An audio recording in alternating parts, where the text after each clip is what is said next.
Bumi ini sangat luas, terdiri dari dataran dan lautan yang membentang tak terkira. Pastinya masih ada di sana tempat-tempat yang masih misterius dan bahkan belum pernah terpecahkan tentang keberadaannya. Di video kali ini kita akan bahas tempat-tempat tersebut berdasarkan apa yang ada di dalam Al-Quran. Untuk itu, di video kali ini kita akan membahas tentang 5 tempat misterius dalam Al-Quran yang belum ditemukan. 1. Pulau Dajjal. Banyak dari teman-teman yang sudah mengetahui tentang Dajjal. Di hadis dan Al-Quran disebutkan bahwasanya Dajjal merupakan salah satu dari 10 tanda datangnya kiamat kubro. Jika Dajjal telah muncul, maka dunia saat ini telah diambang kehancuran besar. Dia dipenjarakan oleh Allah Subhanahu wa Ta'ala di suatu pulau misterius dan dijaga oleh seekor hewan yang bisa bicara yang bernama Hajasasah. Ada hadis Nabi yang mengungkapkan tentang pulau ini, namun tidak merincikan secara jelas lokasi persisnya berada di mana. Hanya saja Rasulullah menunjukkan arahnya. Dajjal akan keluar dari perkampungan Yahudi Asbahan bersama ada 70.000 orang Yahudi. Hadis yang diriwayatkan Anas radhiyallahu anhu, Dajjal akan keluar dari bumi dari arah timur yang dinamakan dengan Khurasan. Hadis yang diriwayatkan Abu Bakar As-Siddiq. Artinya secara pasti bahwasanya tempat munculnya Dajjal adalah dari sebelah timur dan tak jauh dari daerah yang bernama Khurasan. Maka di manakah sekarang Khurasan itu berada? Kalau sekarang Khurasan itu terletak di negara Iran sebelah timur. Sekarang nama Khurasan dijadikan sebuah nama provinsi di sana. Namun jauh sebelum itu, sejak abad ketiga Masehi, Khurasan itu adalah suatu wilayah yang sangat luas, meliputi Iran, Afghanistan, Tajikistan, Turkmenistan, Kazakhstan, dan Uzbekistan. Sedangkan tentang pulau tempat Dajjal dikurung mungkin saja berada tak jauh dari wilayah itu. Dan banyak bersebar kabar Dajjal dikurung di salah satu pulau di Yaman yang bernama Socotra. Karena pulau ini benar-benar aneh dan punya hewan dan tumbuhan yang tidak ditemukan di tempat lain selain di Pulau Socotra ini, banyak orang yang mengaitkan tentang Pulau Socotra ini sebagai Pulau Dajjal. Namun ada pula yang mengatakan Dajjal di segitiga Bermuda. Dan ada pendapat lain yang menyebutkan tentang di mana Pulau Dajjal itu sebenarnya.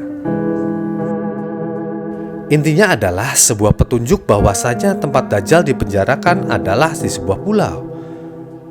Dan satu-satunya orang yang pernah ke pulau itu dan bertemu Dajjal adalah Tamim Ad-Dari yang hidup sejaman dengan Nabi.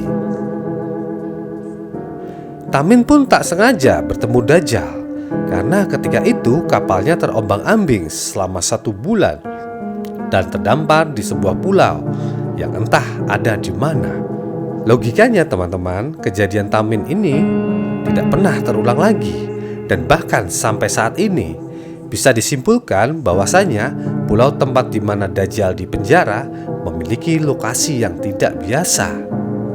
Atau bisa juga dibilang dia bukan berada di bensi manusia, makanya tidak bisa ditemukan. 2. Ainul Hayat, mata air abadi.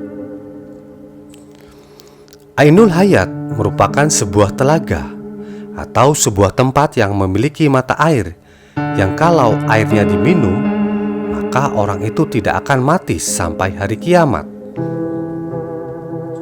kecuali dia memohon kepada Allah untuk dimatikan. Kisah tentang tempat Ainul Hayat ini berhubungan erat dengan 2 tokoh besar, yaitu Raja Zulkarnain dan penasihatnya Nabi Khidir. Ada sebuah riwayat As-Salabi dari Imam Ali. Suatu hari Raja Zulkarnain bertanya kepada malaikat tentang bagaimana ibadahnya malaikat kepada Allah Sang Pencipta.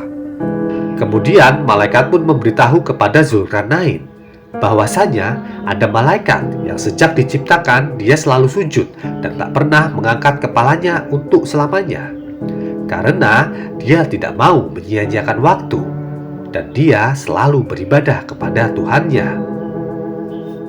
Maka Zulkarnain yang mendengar penuturan dari malaikat itu, dia menjadi tertarik, sebab Zulkarnain ingin hidup abadi, supaya dia bisa lebih lama beribadah kepada Allah Subhanahu wa Ta'ala. Lalu dicarilah telaga itu oleh Raja Zulkarnain dan Nabi Khidir beserta dengan pasukan kerajaannya. Kemudian mereka menemukannya di tempat terbitnya matahari. Tempat itu digambarkan sebuah tempat yang gelap. Namun bukan seperti gelap malam hari, tapi gelap karena ada semacam asap atau kabut tebal. Dan singkat cerita, yang meminum air dari telaga itu adalah hanya Nabi Khidir. Raja Zulkarnain tidak meminumnya, makanya ada khilaf dari para ulama. Ada yang mengatakan bahwasanya Nabi Khidir masih hidup sampai hari ini, tapi ada juga yang mengatakan Nabi Khidir sudah wafat. Namun pada abad ke-14 ada seorang penjelajah yang bernama Juan Ponce de Leon yang diutus oleh seorang raja yang bernama Raja Ferdinand. Ponce de Leon ditugaskan dalam memimpin ekspedisi pencarian mata air keabadian, atau dalam Islamnya disebut dengan Ainul Hayat. Tapi sampai akhir hayatnya Ponce de Leon tidak menemukannya. Dia tewas karena dipanah oleh suku pedalaman dari India. Artinya teman-teman, tempat ini masih misterius ya sampai hari ini. Bayangkan saja, jika tempat ini sudah benar-benar ditemukan, pastilah orang-orang di seluruh dunia akan meminumnya dan tak akan lagi takut akan kematian. Allah Subhanahu wa Ta'ala memberikan apa yang kita butuhkan dan bukan apa yang kita inginkan. 3. Tembok besi Zulkarnain. Sobat Ride 13, tembok ini ternukil di dalam Al-Quran, surat Al-Kahfi, dan beberapa hadis sahih. Singkatnya, tembok besi yang dibuat oleh Raja Zulkarnain ini berfungsi untuk mengurung dua kabilah perusak, yaitu Ya'juj dan Ma'juj. Tembok ini akan runtuh ketika dunia diambang kiamat dan kaumnya yang di dalam akan melakukan pengerusakan di seluruh dunia. Jumlah kaum ini sangat banyak. Diriwayatkan kalau ada satu manusia, berarti jumlah Ya'juj dan Ma'juj ada 999. Menurut survei pada tahun 2024, penduduk bumi ada 7.880 miliar. Artinya jumlah Ya'juj dan Ma'juj adalah 7.880 miliar dikali dengan 999. Pastinya itu jumlah yang luar biasa banyak, bukan? Bayangkan teman-teman, kalau mereka semua keluar, pasti bumi ini akan padat dan berdesak-desakan. Dan logikanya, di mana lokasi lubang mereka ini kalau jumlahnya saja begitu besar? Dan mustahil kalau itu hanya ada di sebuah pulau. Untuk jumlah sebanyak itu dibutuhkan minimal sebuah benua yang sangat luas. Dan jawaban yang paling masuk akal adalah tembok Zulkarnain. Bisa saja ada dimensi lain, atau memang sengaja Allah Subhanahu wa Ta'ala yang menutupi atau dibedakan dengan dunia manusia. 4. Jabak Kof. Tadi kita bicara tentang pulau telaga dan tembok misterius. Kali ini tempat yang misterius adalah sebuah gunung. Kisahnya pernah disabdakan Nabi Shallallahu Alaihi Wasallam ketika sahabat beliau yang bernama Abdullah bin Salam tengah bertanya kepada Nabi Shallallahu Alaihi Wasallam, "Ya Rasulullah, dengan apa bumi ini bisa tenang?" Nabi Shallallahu Alaihi Wasallam bersabda, "Dengan beberapa gunung." Kemudian Abdullah bin Salam melanjutkan bertanya, "Lalu dengan apa gunung-gunung itu dikokohkan?" Nabi Shallallahu Alaihi Wasallam bersabda, "Dengan gunung Kof yang terbuat dari batu zamrud hijau dan birunya langit."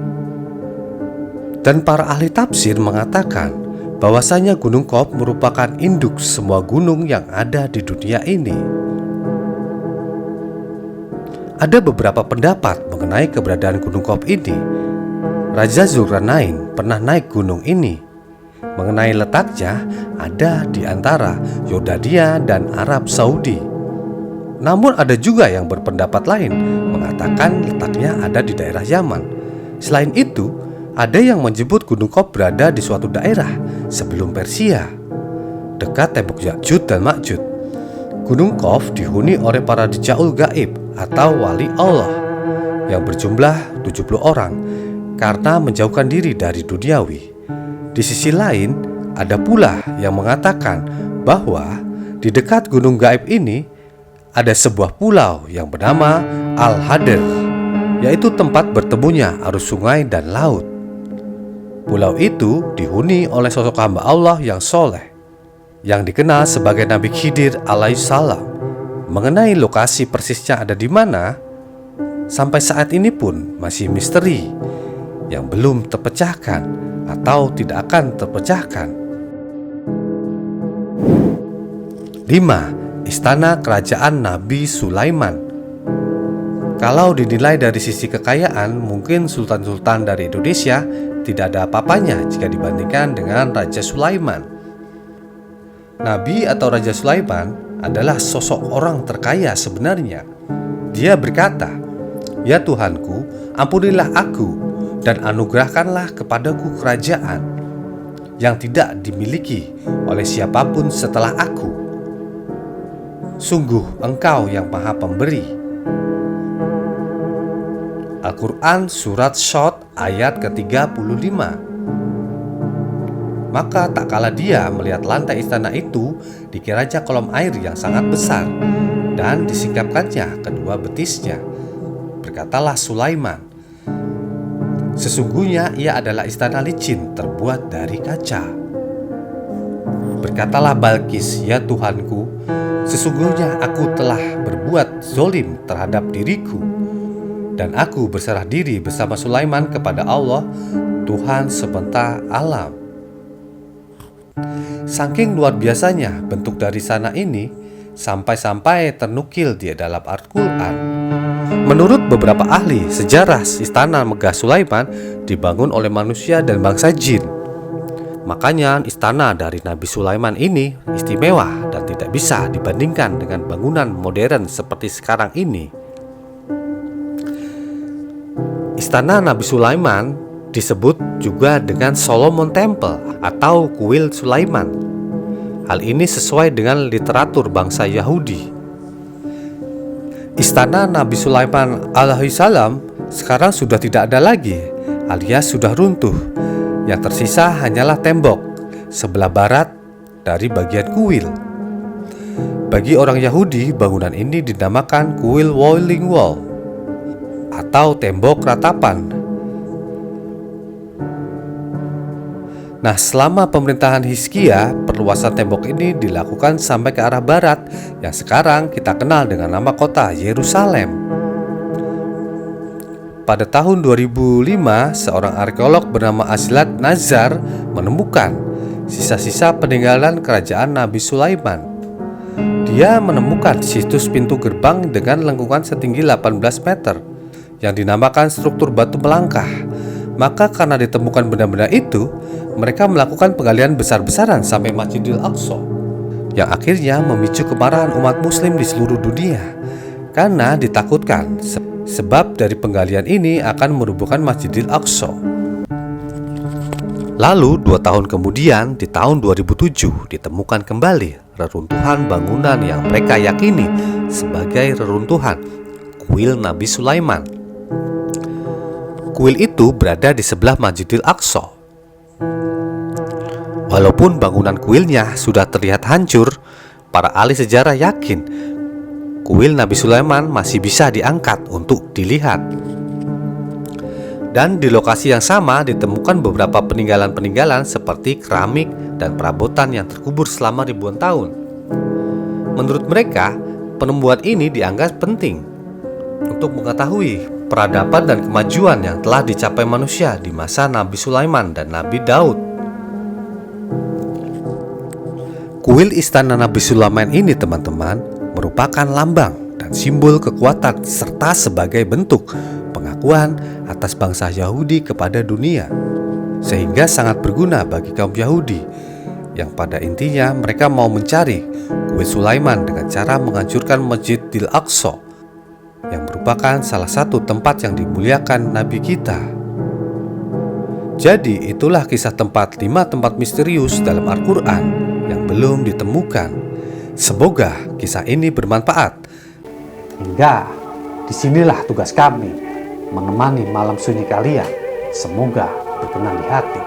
Selamat malam, dan Dia ada di belakang kalian.